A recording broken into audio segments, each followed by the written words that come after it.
discussion more than a lecture. So if you have questions or something, you can stop me and ask anything. And let's start just by presenting yourself, where you're from, and something about yourself, like really shortly, so I will know who I'm speaking with. So. Hi, my name is Karina. I am from Chile and I am a biotechnologist. Hi, my name is Magdalena. I'm from Chile also, and I am studying business. Hi, I'm Joaquin. I'm 19 years old and I work at content creation. My name is Tobias. I am an accountant and I'm 24 years old. From Argentina. From Argentina. My name is Fabian. I'm from Argentina and I'm a business administration student. So I am Matias. I came from Argentina and I am a UX designer. Hi, I'm Adrian. I'm from Bolivia and I'm a business administrator. Hi, my name is Nicole. I'm from Argentina and I study human resources.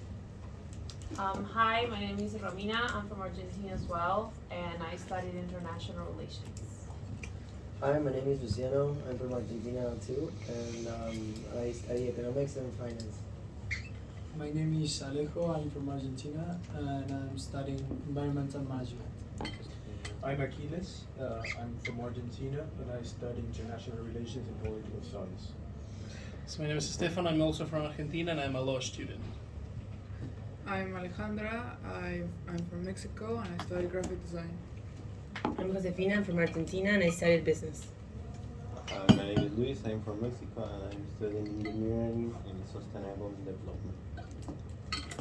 Okay, great. I don't know if you're familiar with the Israeli IDF kind of service, and afterwards everybody is traveling, or to the China or India, this kind of stuff, or to South America. So after my service, I visited Argentina and Chile, and just for a month, not for like 6 months like everyone, but you have great countries. So yes. Yeah, in this discussion, I want to present you my journey into the high-tech and startup ecosystem in Israel.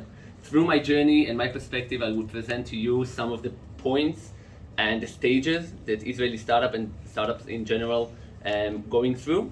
And it's very important to me to say this disclaimer at the beginning. This is my journey and my point of view.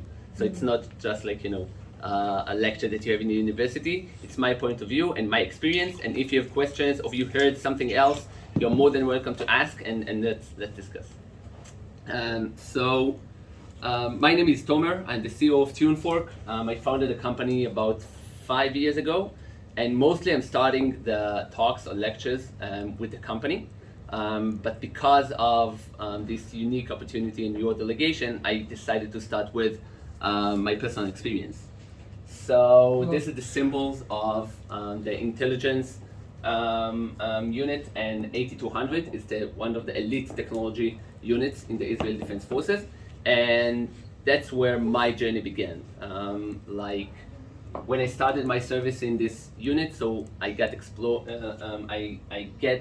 got to know a lot of technologies and a lot of different people that are experts in their domain. And that was when I first understand that there is an opportunity to take technology, to learn about software, hardware, different kinds of technologies and companies, and take this power and implement it into other fields. In the intelligence units, mostly we are working in 8200. We are mostly working with cybersecurity and this kind of stuff, but we got to know a lot of different technologies. And maybe you've heard some of the big companies that came out of 8200 alumni. Some of them like Checkpoint, one of the biggest high-tech companies in Israel, founded I think more than 20 years ago. And the founder, the main founder was from 8200. Wiz, a relatively new company, also in the cybersecurity space, founded by Asaf Rappaport. He was the CEO of Microsoft Israel. He also alumnus of 8200. He founded several companies, sold some of them to Microsoft and other companies. And Argus, a close friend of mine, also from 8200. He founded this company that is cybersecurity for autonomous vehicles. And this is an interesting story because there's 3 co-founders that started this company, and they just came out of the army. Brilliant guys, really like top of their class, top of the unit in 8200, and they just said, we have the abilities, just give us problems and we'll decide which problem we want to solve. And they got into cybersecurity in the cloud and businesses and different kind of stuff. And they looked, I think it was 6 or 7 years ago, and they looked into, it wasn't even autonomous vehicle, it was just smart vehicles, when you have like these Android systems in the cars. And they said it would be very easy to hack. So they got into the car and they were able to open and close your windows and change the radio and everything. And I think there was one of the first videos on YouTube when you see hackers hack your car and they can do whatever they want. So they were one of the first videos on YouTube, and then all the big car manufacturers in the world approached them and invested in the company, and they sold the company for $400 million after 2 or 3 years. So it was a very big, successful story, but it represents the abilities of the guys from 8200. That's not me. I'm not the technological part of the unit. I was in the intelligence part of the unit, but I know a lot of people from the technological side, and I learned a lot from working with them and see what they're doing with development, with kind of thinking. And there where I decided that technology is interesting enough for me to do it in the rest of my life. So that's the beginning of the high-tech world and high-tech scene for me. But I'm into the startup scene, the startup ecosystem, that it's pretty different from the high-tech scene in Israel. In the last few years, a lot of big companies opened their R&D centers in Israel, like Google and Microsoft and Meta and a lot of different companies. But startups, we have some kind of startup vibes in Israel. A lot of people speaking about startup, founding startup, working in startup, and this is one of the reasons we are calling ourselves the Startup Nation. At the end, we'll touch a bit about this current situation, but we are the Startup Nation. We are founding companies, we are inventing new technologies, but how should we start with this kind of ideas? We have the technology, we have the knowledge, some of us, if you're learning in a university or coming from these units, you have the knowledge about the technology, but you need to understand about business or about startups. So when I started, I don't know what your age is, but I assume that you are 20 plus a bit. So when I was in the army, I was also in your age. And when I started, I just wanted to understand a bit more about startup and the ecosystem and entrepreneurship and investments. So the first thing I did with a good friend of mine from the unit, we just started going to meetups and to bars to hear some lectures from Israeli entrepreneurs, Israeli investors that explain about the ecosystem, about different stages, about different things that are important for entrepreneurs and startups. For example, we had very general lecture in Israeli bar in Tel Aviv from the biggest investors in the industry. They are coming to bars just to speak to a small audience, because they know that a lot of entrepreneurs and a lot of the young people are coming to these lectures to listen to what they're saying, and then they have the connections. So it's a lot about networking, but we came to learn, the first steps. So lectures about investment and different stages of investments, about entrepreneurship, about different companies, about different fields, also about UI UX, like you have lectures about very specific subjects that you can go and listen and learn, because as an entrepreneur you need to understand everything. Like you need to understand about technology and about your product, but you also have to understand law, like to read different contracts and understand what the meaning is. You have to understand about finance, about economics. Like just a small story, we had a discussion a few years ago with an Indian investor, like a huge Indian corporate, and that were interested in our technology, and they thought about investing in the company, and we had discussions for a few weeks, and then one day they just disappeared, and they didn't continue the discussion. We couldn't understand why, because they loved the technology and we felt like the discussions were good. And a few days later I got this notification from the news in Google that the rupee just came down like 20, 30%. So the global economic affects directly our discussion with them, because apparently they didn't have enough money to invest in Israeli companies because the rupee rate changed. So this is the kind of stuff that you have to be familiar with. I don't have a degree in finance or in law or in business, but you have to understand everything as an entrepreneur, as a founder of a company. So this is where we began, and just started to understand the ecosystem, the different stages, the different fields that you need to be familiar with. And then we were looking for an idea, like you want to do something, but you need a specific idea to go with. Most people think the idea is the most important thing. After a few years in the field, or in the industry, I can tell you that brilliant idea, it's less than 5% of your succession. It's everything about execution. The idea is very important, but it's not even the beginning. But you have to have an idea. So I've just jumped to another presentation about the company and the current company. So I'll explain a bit about the company and what we're doing, but we'll jump right into the journey.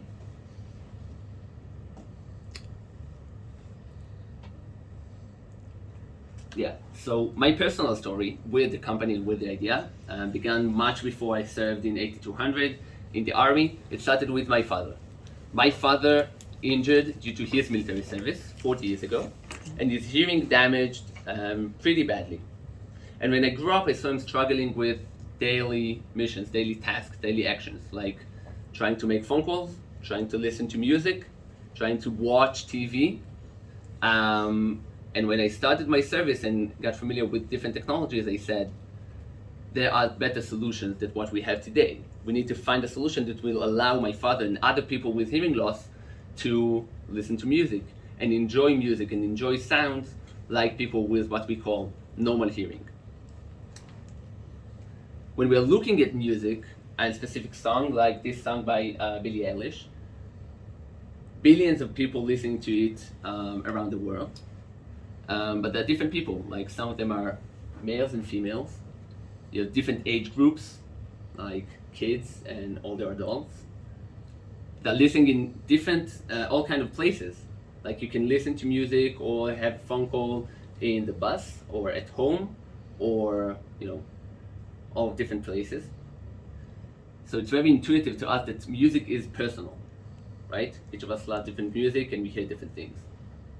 But we say that not just the music is personal, hearing is individual.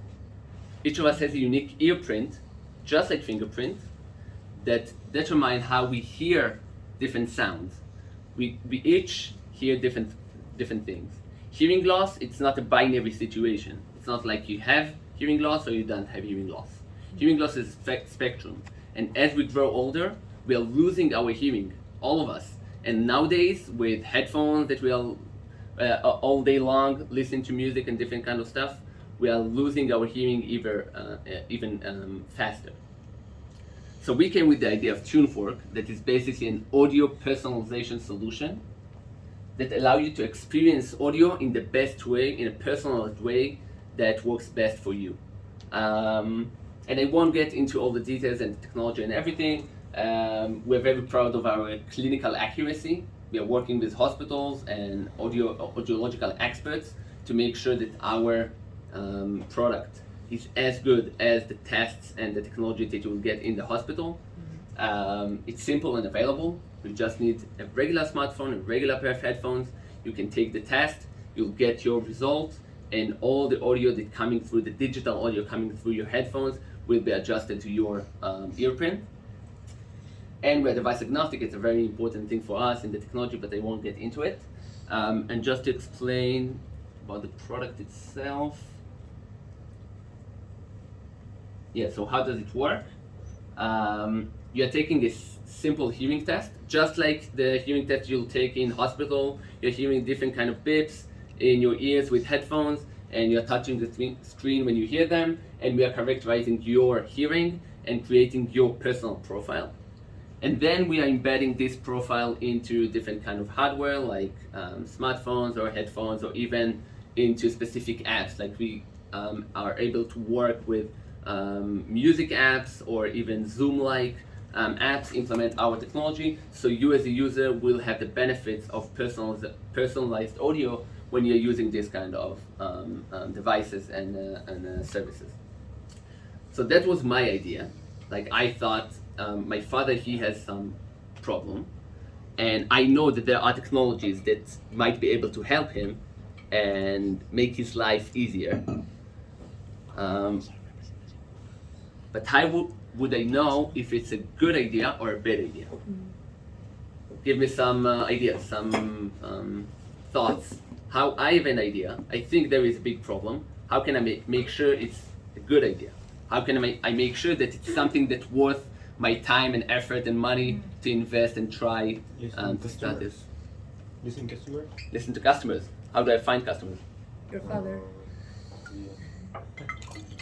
My father, and now he's 60 years old, so his friends also. What else? I'm sure he's a member of a club or any occupation, so you have a lot of clients there. A lot of clients, right? Government assist. Government. If the government is interested in this field, so it would be great for me, right? If they think there is a problem, so I can help them and they can help me. What else? What can I do to make sure? Universities also. University is a kind of a tricky way because they have their own problems and challenges, and they're really into the research. I want to make a business. I want to make money. Subtitles. They can do subtitles. Subtitles, yeah, right. What else? Test it out with a group of friends. What? Test it out, like your friends test the app and gave you feedback. Mm-hmm. Yeah, so you got to the part of the customers and the end users, and that's great. It's very important. A lot of startups fail because they are developing some high-end technology, the most sophisticated thing, but then you are getting, after 3 years of development, sitting in your room, you're getting to the users, and they said, it's too complicated. They can't understand it. It's not even a problem for me. So you develop something amazing, but there is a joke about the American Space Force and the Russian Space Force. Maybe you are familiar with it.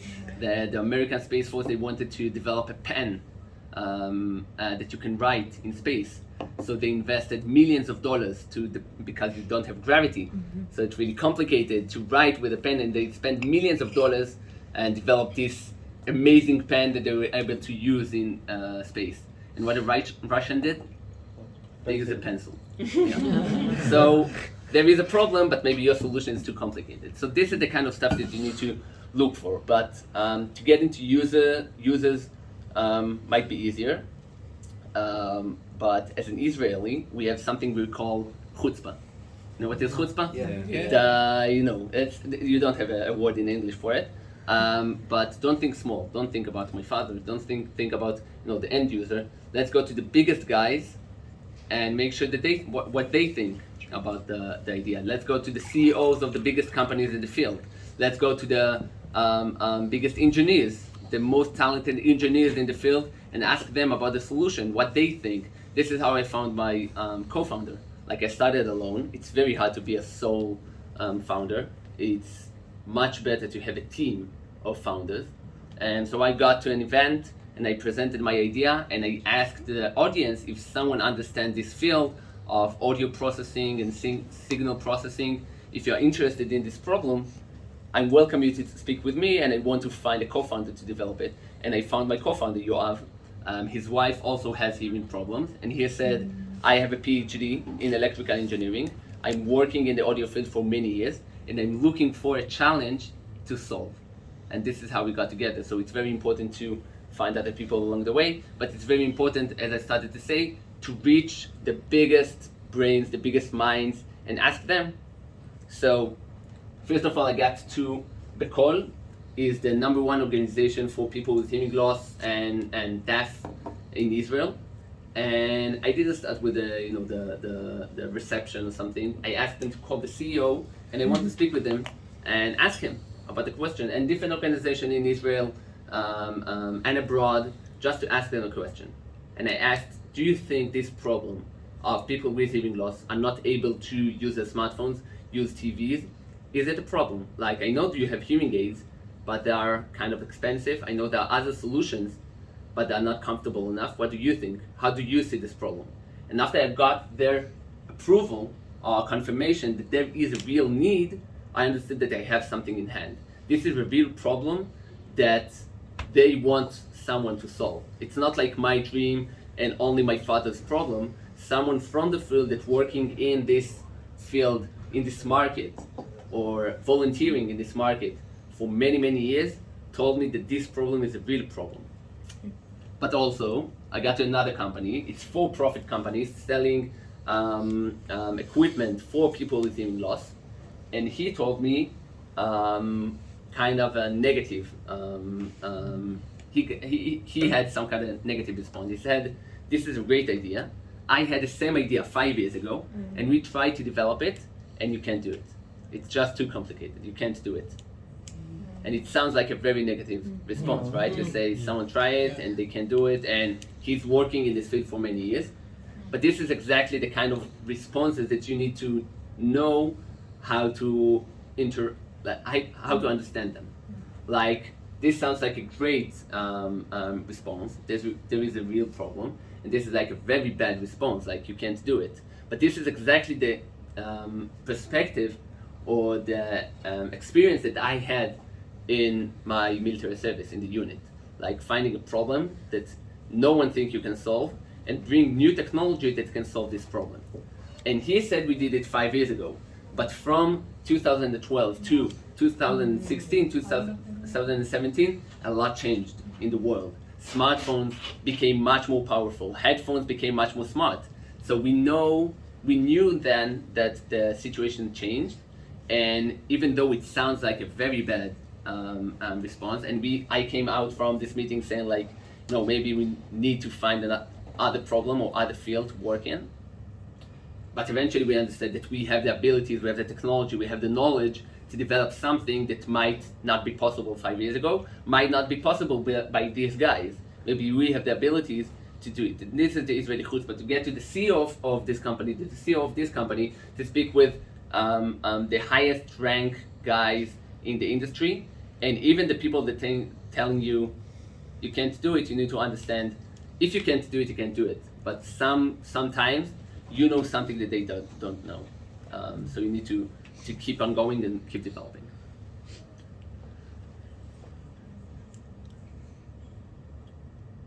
Okay, after we decided to go for it and start developing, we needed a bit more of educational experience with startups and the high-tech ecosystem, because everything I did in the bars and meeting investors is great, but it wasn't enough structured. Like, I didn't understand what is the basis and what are the different stages. I had a lot of knowledge, but it wasn't organized in the right way. So there are accelerators, a lot of accelerators in Israel and different places in the world, that their aim is to help young entrepreneurs to learn about the ecosystem and give them the right perspectives, the right knowledge, help them to build a company and help them to understand the challenges that they are going to face. So the first accelerator that I participated in, most entrepreneurs participate in one accelerator, maybe two. I done much more than that, and I will explain exactly why. But I started with Present Tense Israel. Present Tense is an organization that the vision is to expand and grow the high-tech ecosystem in Israel, and expand it not just into white males, heterosexual in Israel, but to get into the Arabic population, ultra-Orthodox population, to allow other communities in Israel to participate in this ecosystem. In this, just like the leading industry in Israel that drag all the Israeli economy after it. So they want other communities to be involved. And I got into it because our idea was to help people with disabilities, so they had a specific program for companies like ours. And there I learned everything I needed to know about founding a startup and how to build it and how to start to do it. They have different lectures and big shots from the Israeli high-tech industry that explains about different aspects of the company, about different aspects of startups. For me, it was very important to start somewhere that I can learn and get much more knowledge about the challenges that I will face in the future.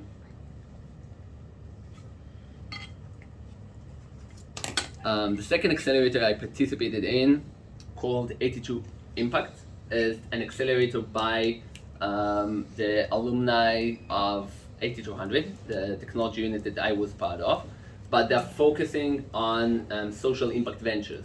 Just companies that are not into cybersecurity and helping people don't crash your car, but to help the environment, to help solve social problems, this kind of ventures. So it was a very interesting opportunity and experience. The most important thing about this accelerator is that they are connected to a lot of investors, both in Israel and outside of Israel, and tech guys and experts from the universities. And that was very important for us after we got the basics, to understand also, to have a bit more of a networking and got to know a lot of investors and a lot of law firms and important organizations that we'll need in the future. Afterwards, we participated in Max Challenge Israel. Max Challenge is an organization that operates in different countries, in the US, in Switzerland, I think also in Mexico, and in Israel. This program focuses on connecting Israeli startups to the ecosystem in the US. And that's a very important thing about Israel. We love to think about ourselves like the most innovative nation, and we are the startup nation, and we have great ideas and a lot of investors from all over the world coming to Israel to invest in companies. But we are 9 million population. It's a very small country. Most of the companies in Israel approach Israel as a beta site for their technology. This is not a big enough market for Israeli companies. So to grow the company and be a successful company, you can't rely on the Israeli ecosystem. You can't rely on the Israeli market. You've got to be connected mostly to the US market. This is the most intuitive market for Israeli companies. But in the last few years, Europe and China and Latin America also are huge markets for an Israeli company to get into Argentina or get into Brazil. It's a huge deal. It's amazing for an Israeli company. And Mass Challenge, their focus is to help Israeli startups to understand how to approach the US market, how to approach different markets, and how to get to partners and big companies outside of Israel. The last accelerator that we participated in was more of a medical accelerator. Part of our solution, part of our product is a medical product. Like when I explained about the product, and our current focus is to provide a product that will allow you to enjoy sound, maybe to protect your hearing if you're using headphones most of the day. But the beginning of the first part of our product is a hearing test. And to make sure that our product is accurate enough, when I'm coming to the biggest companies in the world in the headphone space, like Bose and Sony and AirPods by Apple and others, I present the idea and they say, it's a great idea. Why do you think that you are the best company to develop this solution? You have other competitors abroad in Europe and in the US. Why do you think your solution is the best? So we wanted to come to them with proof that our technology is the best. So we conducted clinical trials on our product with Sheba Medical Center, one of the biggest hospitals in Israel, one of the top 10 hospitals in the world, to have this evidence that says TuneFork test is as good as the medical test that you are getting in the hospital. And that's a very good thing, a marketing tool to come to these companies, or sales tool to come to the companies and say, you can trust me. You can trust my product. If you're using TuneFork, you're getting clinical accurate product, not just something that someone developed somewhere. This is something that you can rely on. So we started this accelerator just to understand what is a clinical trial, how we can make it work. And I think the most important thing about our experience with this accelerator, accelerators, they want to get the best companies. If you are a good company, if you are an interesting entrepreneur, they want to get you into their program. But you need to understand what you're getting from this accelerator. So the first one is pretty easy, you're getting all the knowledge. But from there, you need to make sure that you're not wasting your time. You only have 24 hours a day, and you have a lot of tasks and a lot of things to do. You don't want to waste your time about something that won't help you progress. So when we got into this accelerator, we said we just want this specific understanding of clinical trial and the connection that will help us to get the evidence, the endorsement that we need from medical institutions to be able to market it later to the biggest companies. Because the clinical trial was so successful, so the audiologists and the clinician, they said, if this product works so well, we want to use it as well. So currently we are working on getting the medical approval in Israel so they can use it not just as a clinical trial, but as an actual product. So it's a great side effect, but we weren't focused on doing it. We said, if you want this product, so you'll need to pay for the approvals and everything and provide us with the necessary tools and everything to do it. We just need the clinical trial endorsement that we need. But accelerators in general are a very important tool for young entrepreneurs and young companies to get this networking and get the knowledge that you need.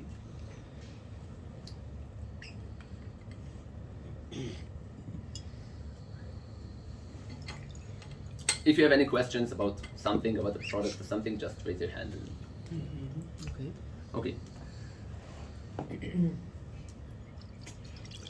This slide about fundraising and investments, most people think that getting investment in your startup, that's the most important stage in the life of a startup. Like you have an idea and you have the technology and everything, and if you're getting an investment, this is when you are getting, getting real. This is when you are starting actually doing the business. I don't think so. I think money is just the fuel that you need and to be able to run faster and to get to your goals and to grow the company. But it's just the fuel. It's not the target. Most people, most young entrepreneurs think that the target is to raise $5 million. The target is to get to a valuation of $1 billion. That's bullshit. Like, you need to have a business. You need to have a product. You need to have users and customers. You need to have a real business. To raise money is just another way to grow the company. There are companies that going bootstrap, that are bringing all the money from home. They don't need investors. You can develop by yourself. There are companies that are developing and getting the product out without any investment. Just 3 guys working in the garage, developing the product, doing all the necessary work, and building the business without investment, and live on the sales and everything. And just when you want to grow the company faster, so you're getting investment. So that is very important understanding. Like, don't run after the money. Don't beg for investors for money. Build something that you are so proud of that they will run after you and they will ask you to be part of your successful story. It's very easy to say it after 5 years. When I started, I didn't understand it at all. One of the first call I did is for an investor I know from the US asking for money. It was one of the most stupid thing I did. Like, I just called him asking for money. I didn't have anything but an idea. You want to come with something that you're proud of. Now I will present several ways to raise money. It started in Israel, but I think most countries today have the same kind of structures and opportunities for entrepreneurs. So the first thing we've done is to go to the Israeli Innovation Authority. Nowadays, I think most countries in Europe and in the US has these kind of programs. It just grants for entrepreneurs to allow them to develop technologies. Israel as a state understands that the small startups and the high-tech scene is so important for the Israeli economy, so they are willing to invest money in young startups in entrepreneurs, and some of the money they will lose. It's a loan that you don't need to give back. Like if I will close the company and will not see any money from it, I don't owe the state, I don't owe the country anything. But they're investing in the company. If you are successful, so you are paying back with interest, and they're getting their share. But that's a very good program that Israel started a lot of years ago, and all the other countries in Europe and elsewhere understood the importance of allowing young entrepreneurs to start the company. Because when I started, I just got off IDF, out of the army. I had like $10,000, and I said, okay, I have 4 months to raise money, or I will need to find a real job and start working on something, because I just don't have the money to start a company. And that's where this kind of programs helped us and gave us much more money, just to start and see whether there is a potential for this venture or not.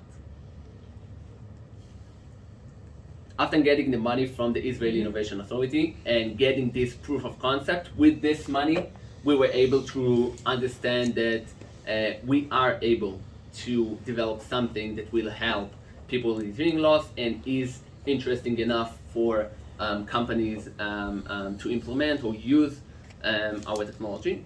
And then we approached private investors and asked them to help us with our journey.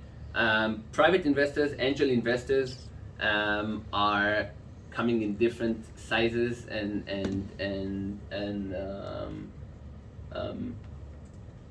like you can raise money from family and friends, and maybe like a bit more rich people that you know from your surroundings, but you also can approach rich people from different places that are interested in technology, that are interested in your specific field, and they might invest in the company if they believe that they can make money. And that's a very important thing about money. And I will jump to the Israeli VCs, and not just the Israeli VCs. The Israeli VCs are the ones that invested in my company, but all the VCs in the world, their one-liner or their vision is to make the world a better place to live in, to support entrepreneurs and help them to grow the company. VCs aim to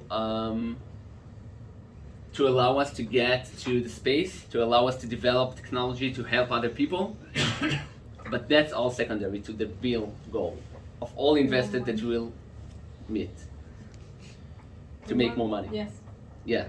And that's very easy to forget because they're speaking about everything but the money. Like they want to make you feel so special, and they invest in entrepreneurs. It's something that you will hear from all the Israeli VCs. We invest in people. We invest in great ideas. But they're investing in companies that will make more money for the investors, and that's a very important thing to understand, because when you're growing the company, when you are founding a company, you have your vision, and the investors are coming along to your journey, but they have their own goals. They are not the same goals as you have, and that's something that, sitting here in the room, it's so obvious, right? Like the VC, they need to make more money. But you'll never hear from VC in the lectures that you're hearing in the bars or even in the meetings. They will say that they are interested in your specific idea, that they have the connection. They will say everything, but we need to make more money for our investors. When things getting a bit hard and they need to put more money, then you will hear, if you won't make money, we won't invest money.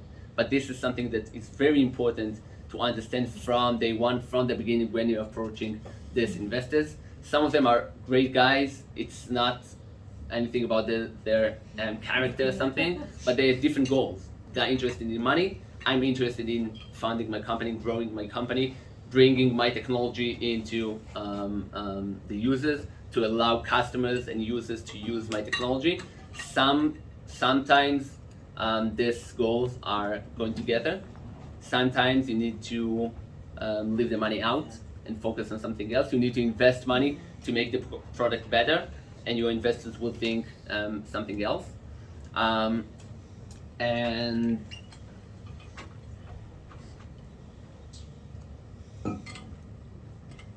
some of you are studying business in university, and I'm sure it's very complicated.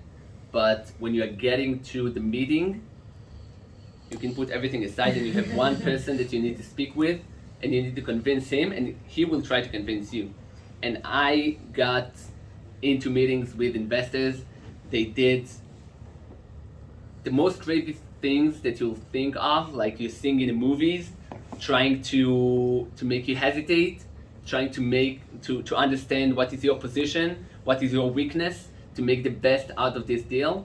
This is something that, as a technological entrepreneur, as something that got out of 8200 with people that are so interested in technology, working with other startups that are so interested in seeing their technology succeed. It's something that is so different, and you need to understand it.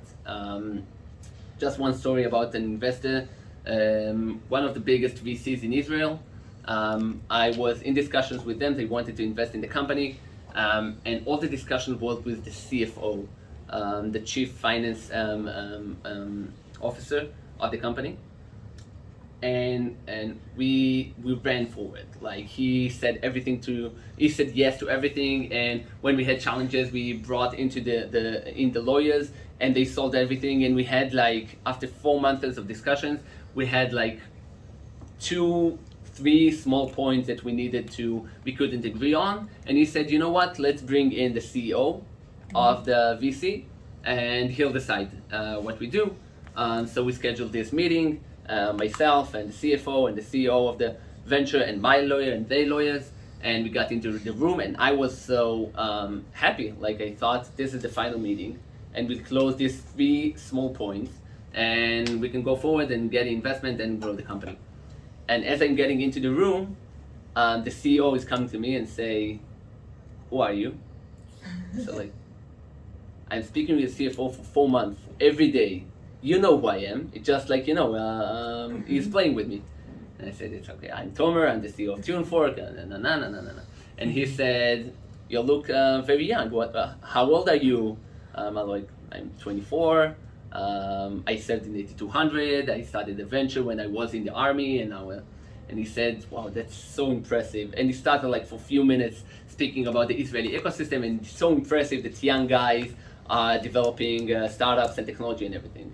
2 minutes later into the meeting, we couldn't agree about something, and he said, you're only 24 years old, you can't understand what I'm saying.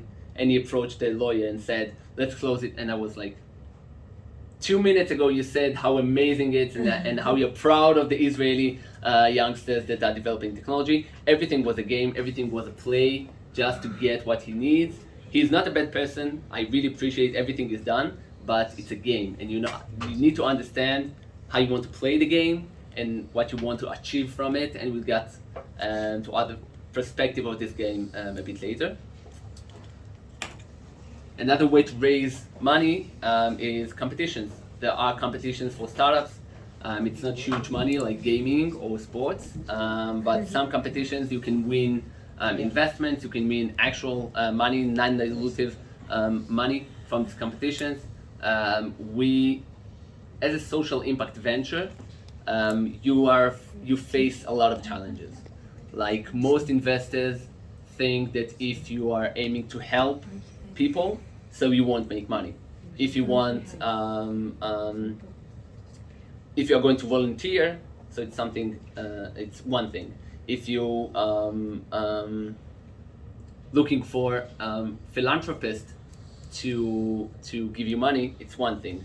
But if you want investment, you need to be a business that will make money. And most investors don't see this connection. Like I'm saying, I can help people with hearing loss. I can help people with disabilities, but also make a lot of money in being a successful business.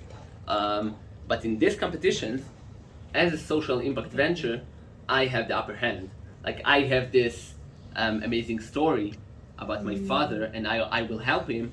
And when I'm competing against Argus that are hacking smart cars, so the audience and the judges, they prefer, like, we're humans. We like these stories, we like to understand that we are helping someone. So in these competitions, in this kind of events, we have the upper hand. And this is something that I learned from another entrepreneur in Israel. I'm calling him his mentor. He started a few years before me, and he won like millions of dollars in competitions around the world. And this is another opportunity to raise money and get money into your venture.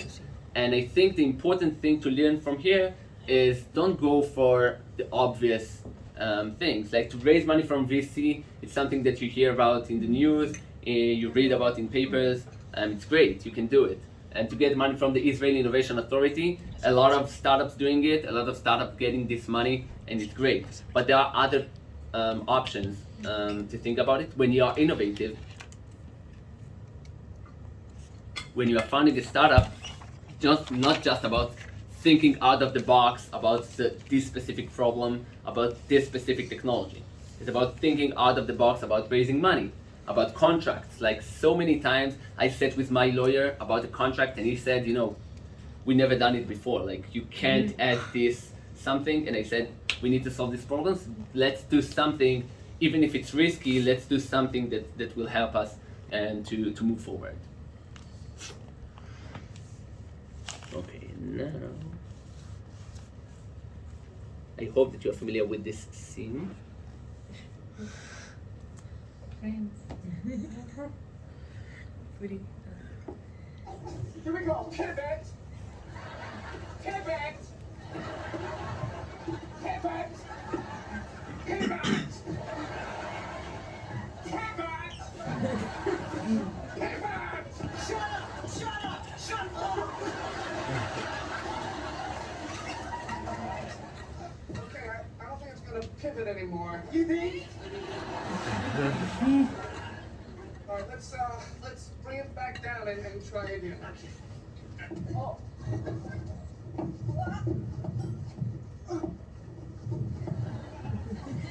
Okay, yeah, I think it's really stuck now.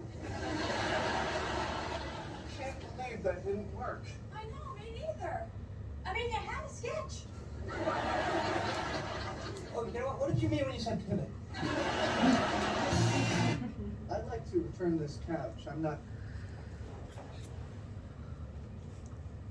Y eso le pasó al que no quería pagar el despacho, era súper caro.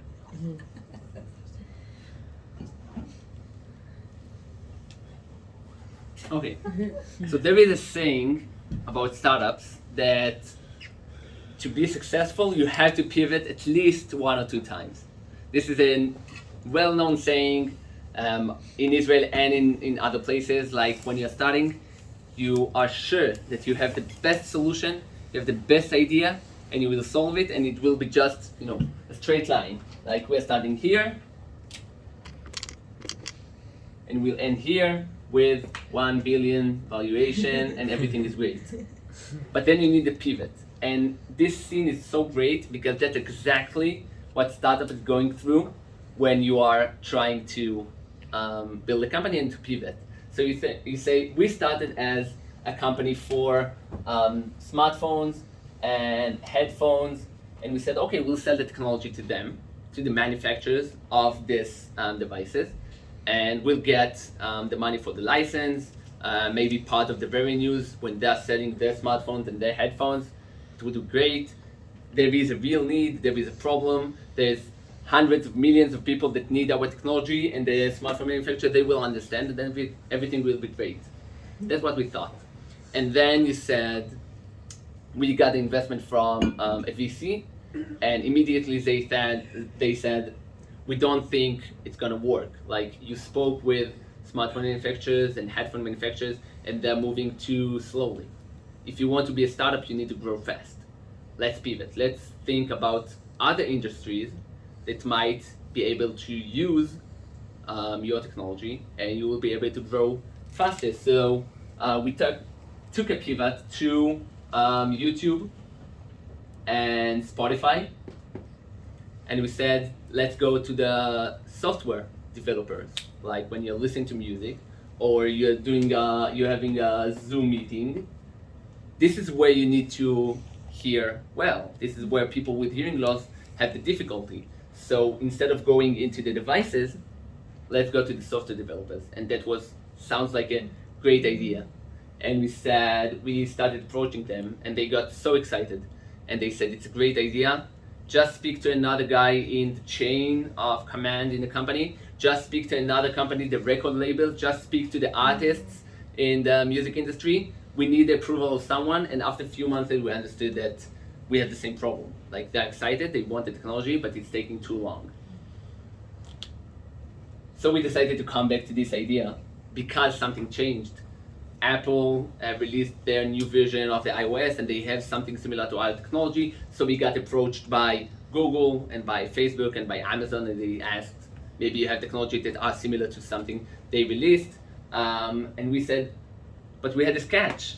It was so good. Like, we know exactly how to pivot. We know exactly what to do, and it was so hard to understand that you pivot, but maybe we need to go back to the original idea. Currently, we have discussions with headphone manufacturers that are interested in technology because Apple changed the game. So pivot is so important in the startup life.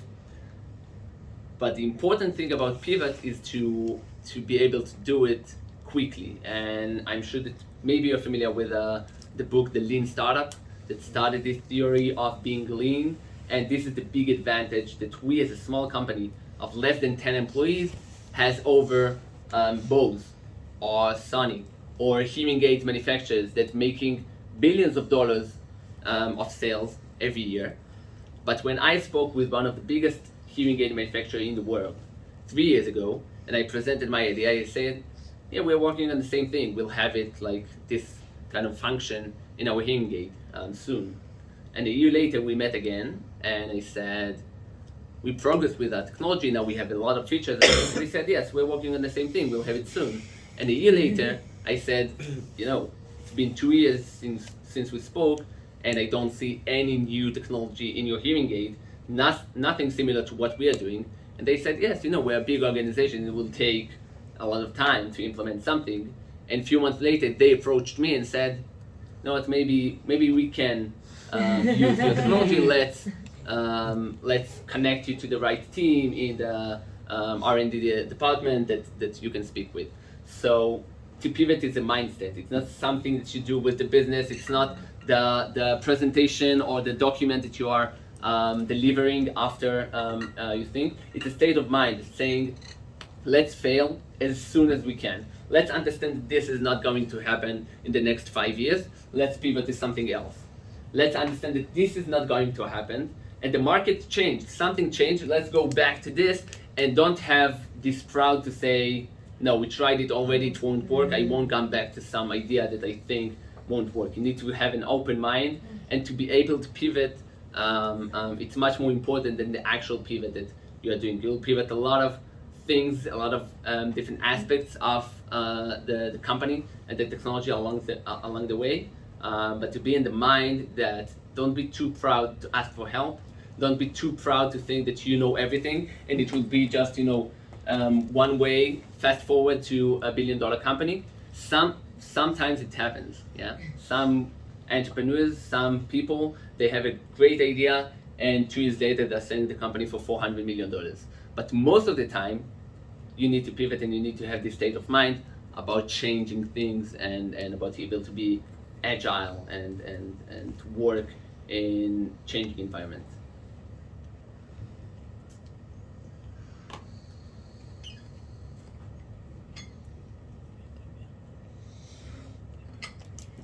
What is the difference between a startup and a business?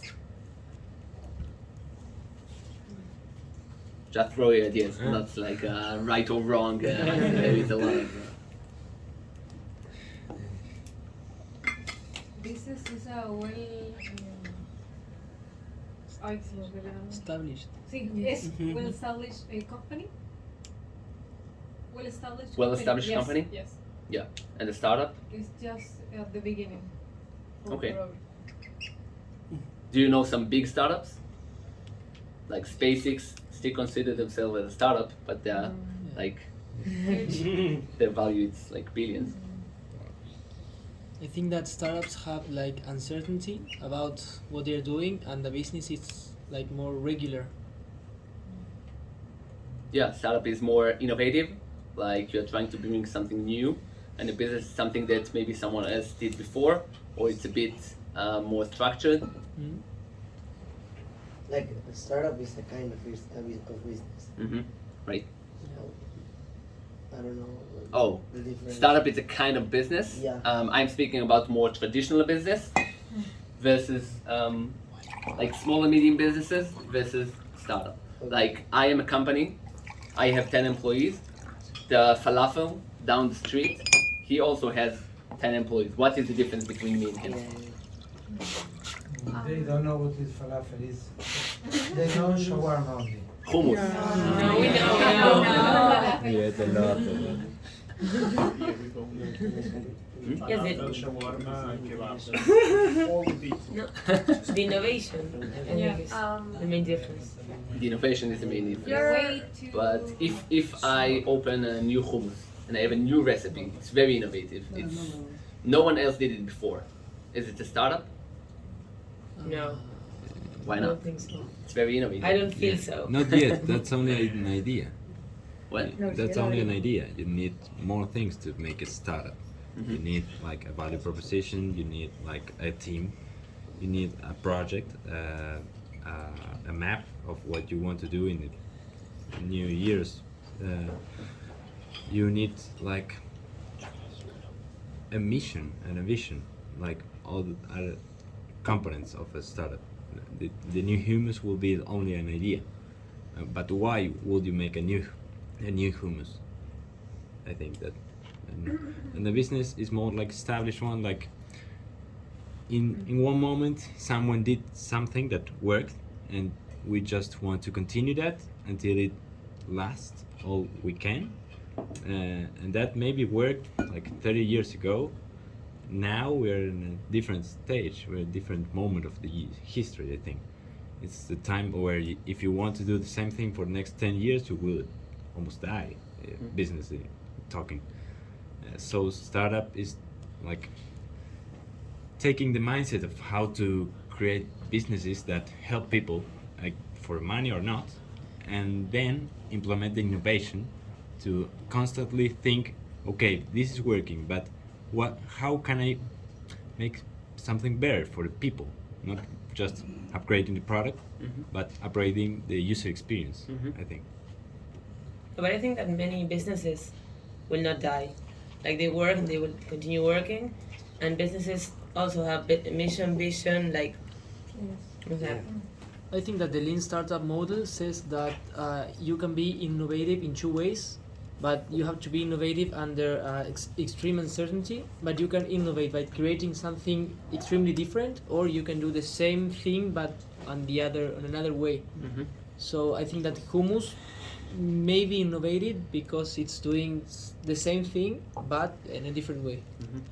No, but the magnitude is like very small. I think of hummus.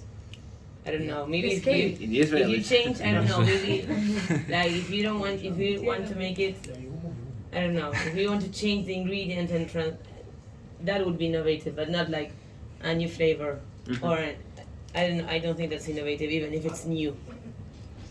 Okay, so I really meant it when I said there is no right answer, because startup is a concept. So in Israel, in this office, in my company, we are recognizing or speaking about startup in a certain way, in different places in the world, in different offices. They might say other things, but I believe that startup need to have few things that will define you as a startup. And this is only my perspective, I'm saying it again. When people coming to me, and because I'm in the industry for several years, so I have a lot of friends that just finishing university or do some stuff and they want to start a company. And when I hear them, I'm looking for certain things to understand whether they have a startup or maybe they want to start a business. So when I'm looking at a startup, the first thing that I'm looking at is the growth potential. If you want to be a startup is like this missile. Like you are starting small, but you need to be very, very big in a very short time. If you are developing a new hummus with a new ingredient, never mind what you're doing, it's probably a business. Like you will grow and you will open one place and then you will open another and you expand into a different city and then you extend to different countries and it will be step by step.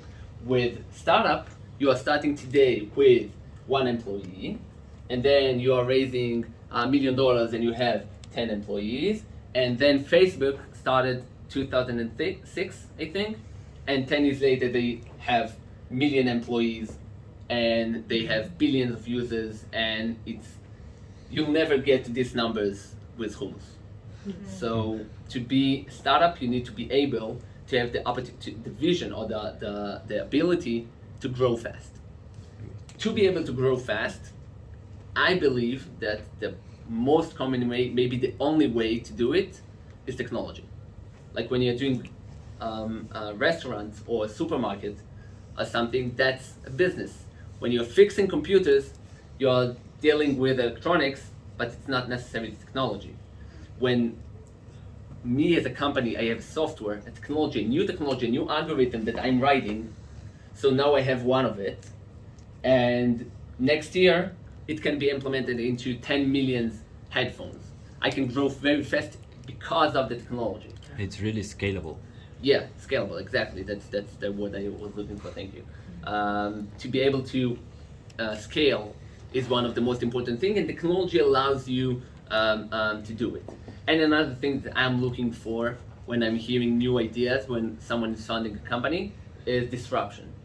Like, I can have a better smartphone. Like, we have this camera, and every year Apple announcing the new iPhone, and you have another lens, and you have a slightly better pictures when you're taking pictures at night. So that's innovative, it's technology, but it's not disrupting the industry. It's the same thing that we had, but a bit better. And a startup is bringing some technology that will change everything about the field, change everything about the market. When we are looking at hearing tests for the last 50 years, if you want to take a hearing test, you need to schedule a meeting with the hospital or the clinic. You need to go into it, and you need to put their equipment on your ears, and then it will take 5 or 6 minutes, and you can take the test. With TuneFork, you can sit at home, you can open your phone, and get to this 5 to 6 minutes without scheduling the meeting, without getting into the hospital, without all the hassle. So we are trying to disrupt the industry. It's not exactly what we are doing, but for the example, we're trying to disrupt the industry. So we have developed some technology, and it's disrupting the industry. I don't think it will grow to be $1 billion company, and this is why at this moment, TuneFork is not necessarily a startup. Like, we're a small company, we're using technology, we are raising money for investors, we have all the titles. If I need, I will present myself as a startup founder, but at this moment, when you're here, maybe next week it will be different. Maybe next week I will find some business plan that will allow me to grow very fast and implement my algorithm into headphones. But at this specific moment, the medical side of TuneFork is not a startup. It's a great business, we can make a lot of money, but it's not a startup. We won't grow exponentially in the future. And this is my perspective of startup versus businesses. And in Israel, we have this sickness of being the startup nation, because everyone wants to be a startup. The falafel guy wants to be a startup founder. Everyone wants to invent something new. Everyone wants to disrupt the industry. We need to have an industry before we are disrupting it. And this is something that is changing in the last few years. And how much time do we have? We will have half an hour, 20 minutes more. Oh, okay, great. So let's get into it. When I founded the company 5-6 years ago, the Israeli dream of the high-tech scene, the Israeli dream of every entrepreneur was to build a company for a few years and then sell it to Google for $200-300 million. That was the dream. We had Checkpoint, one of the biggest companies, came out from Israel, and that's it. All the other companies sold to other companies and became the R&D centers of Google, of Microsoft. They merged into other companies. In the last few years, you are seeing more and more huge companies coming out of Israel. WeWork was one of the first companies in Israel that didn't want to sell the company, they wanted to IPO. And they have their story, but Adam Neumann changed or was part of the change that happened in the Israeli market. They said we don't have to be a small companies that sold to bigger companies. We have Wix in Israel, the platform that allows Wix. So they are one of the most amazing stories in Israel about a company that built a company that's still here, that they will be here in the next years, and they're growing the company. So you have more and more companies, more and more serial entrepreneurs that saying, okay, I founded a company 10 years ago and then sold it. And I founded another company and I sold it. And now I will fund a company and I will be the one that buying small startups. So this is a change of mind. This is like changing the economy in Israel. It's changing the mindset of Israeli entrepreneurs. It's changing the investors, both in Israel and outside of Israel, coming to Israel. Some of the biggest VCs in the world, they had representatives in Israel that invested small money, but now they have billions of dollars invested in Israel because they understand it won't just be a small company that Google is buying. They might be able to IPO and get a lot of money outside. Currently, with the economy and the financial situation and everything, it might not be the best time to do it, but the vibes, the ecosystem in Israel changed. Now when you're coming to investors and you're saying, I will grow the company and we will be great, we'll be startup and we'll get to a valuation of $100 million and we sell it, and the high investors that say, it's not for me. I want you to be $1 billion company. I don't want you to be a small company that someone will buy. So this is the kind of things that's changing in Israel, and people want to call Israel not the startup nation, but the scale-up nation. And they want to be a bigger companies and to change the industry.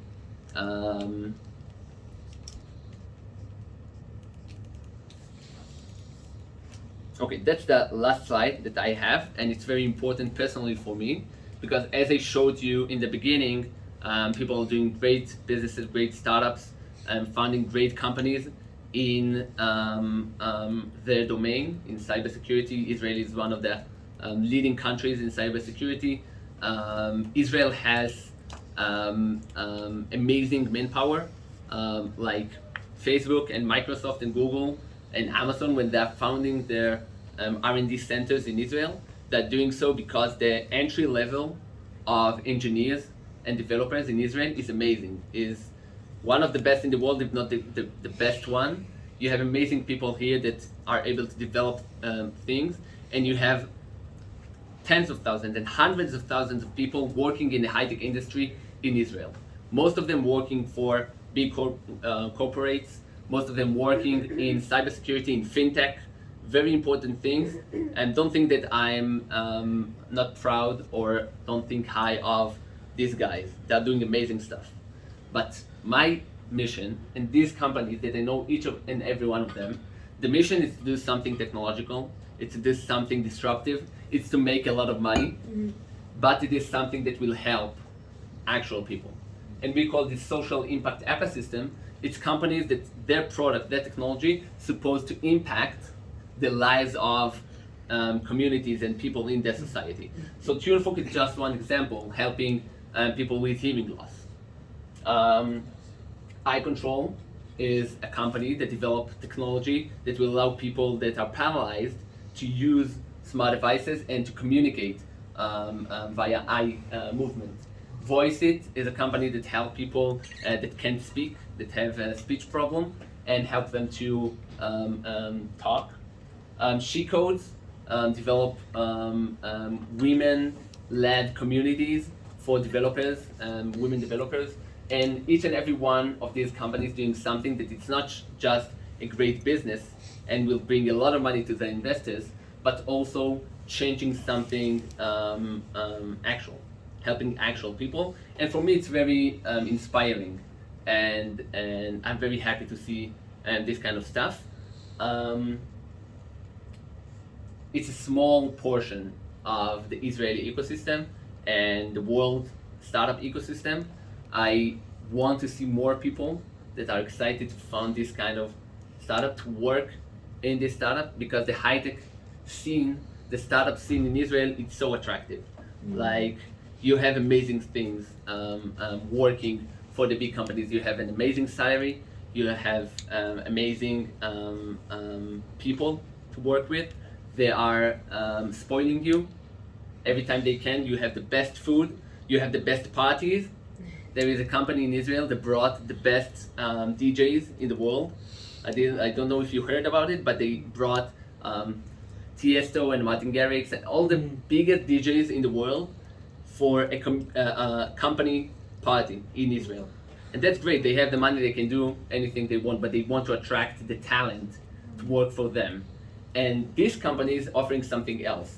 Some of them have great amount of money and they can throw these kind of parties, but they also bringing you something else. Like if you want to work for Google, I know someone that worked for Google, and for months, her project was to make, when you're searching for the results of a match in the US of football, so you'll have the logo of the team next to the results. For months, that was her project, and she invested so much time and effort to make sure that you'll see the right logo and everything. And I say you can invest the same amount of time and effort and develop 6 Degrees, a company that developed a hardware kind of bracelet that allow people without hands to control smart devices and use it just like the mouse or keyboard, so you can use it with it. Sensi AI, it's an AI company that developed an algorithm that prevent child abuse by listening to the environment. So in kindergartens, you can put the system, and if there is problem, so it reports back to the parent or whoever you want. So these kind of companies that are doing amazing stuff, but you can also impact the environment. I think I wouldn't be able to do it, to go through this journey, if I didn't have this vision and this mission to do something. I couldn't work for a cybersecurity company to develop something that will protect your documents in the cloud. I want to work for a company that after a few years, I will see someone, and all of these companies have these stories, someone that sent an email and said, you changed my life. Like I couldn't use my phone before TuneFork, now I can hear this calls to call my son. And each and every company here, and this is like most of the slides that you will see about ecosystems, like this throwing names and a lot of companies. I know each and every one of the companies here, and they're doing amazing stuff. And I want to see more and more ecosystems and companies, social impact ventures in different places in the world. We still have a lot of challenges in this ecosystem, as I said about the investors. They don't want to invest in these kind of companies because they have this thinking like if you're doing something good, you won't make money. That's not true. This company raised $20 million from grants and prizes, and they're selling a lot of their product in abroad. All of these companies raised a lot of money, and they're doing great. And this is something that really makes me happy to see that in Israel, we are not just leading in cybersecurity and in fintech, we are also leading in social impact startup and ventures. Yeah, and that's it from my side. If you have any questions or something that you want to say, lucky. Yes, I have a question. Like, how do you dare, like, to enter in an industry where you're maybe not an expert in the field? Like, maybe you don't know exactly how the year works, or like how do you do it? Yeah, so that's a great question, and most of the time you will want to bring someone from the industry to be part of your founding team or part of the team. Like, you want to bring someone that has the experience, that know about the market and know the challenges.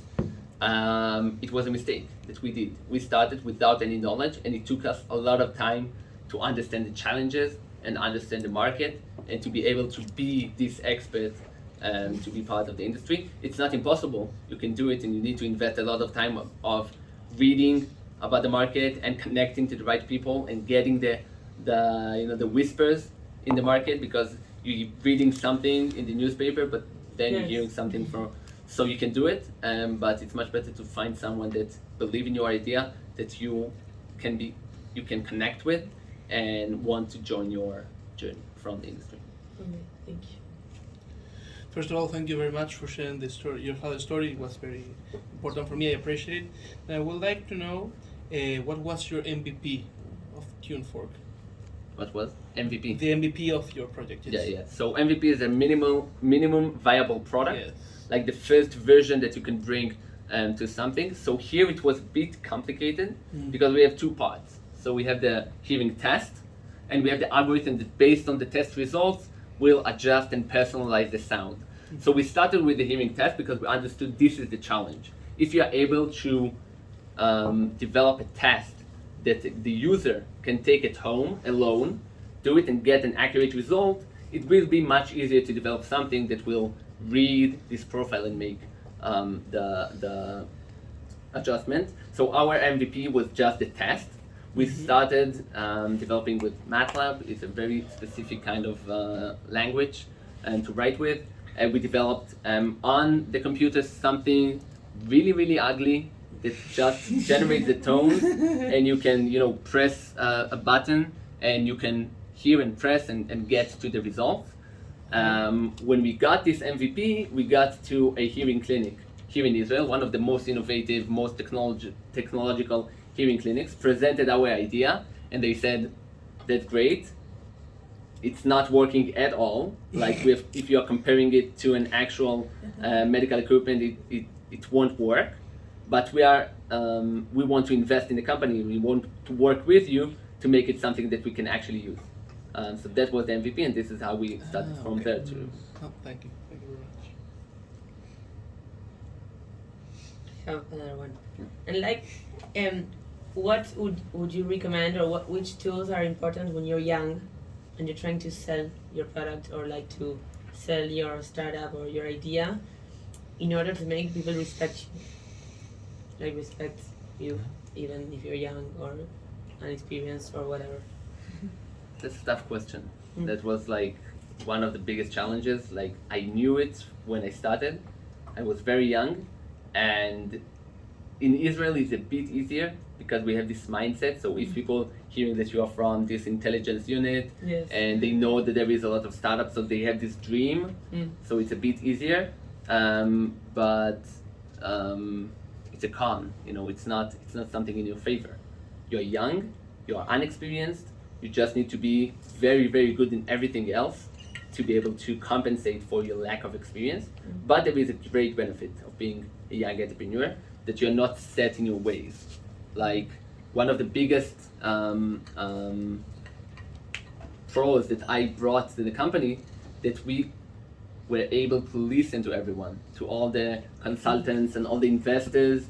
Like when you're doing something and someone coming to you and say, that's not a good way to do it, the first react is like, I know what I'm saying, I know what I'm doing. Your first react should be, let's understand what he's saying. Maybe he's wrong. Like I don't have to do everything he's saying, but let's listen to what he's saying and let's learn from everyone that I can learn from. And that's like the biggest pros that you're bringing as a young entrepreneur. People will not respect you when you're young. It's a challenge, but you need to be very good at everything else. Like both of us, Yoav and myself, we sat on the technology and learned everything about the industry and the market. So when I'm coming to present to investors or to customers, I know exactly what I'm saying. I know everything that they will ask me. After years of working in this industry, I know almost everything. Like when someone saying there is a company that's doing the same thing and I don't know the name, probably he's wrong. Like I know everyone. I know all the competitors. I know all the big companies. I'm listening to him. I'm searching in Google to see maybe I missed something, but you need to be an expert in what you're doing. And this is just, like invest the time and your effort in it, and Okay, thank you very much. Great, thank you very much for coming Thank here. you. I thank hope you. Thank you. that you learned something, and I hope to inspire you to invest your time in something that. Yes. Thank you. Yeah. Thank you. Yeah. And if you have any questions later, something, you can send אנחנו your ניקח questions. את הכוסות לשם, והשירותים תפתח לנו לפני שנצא. Yep, no problem. Okay. Thank you very much. Okay, thank you.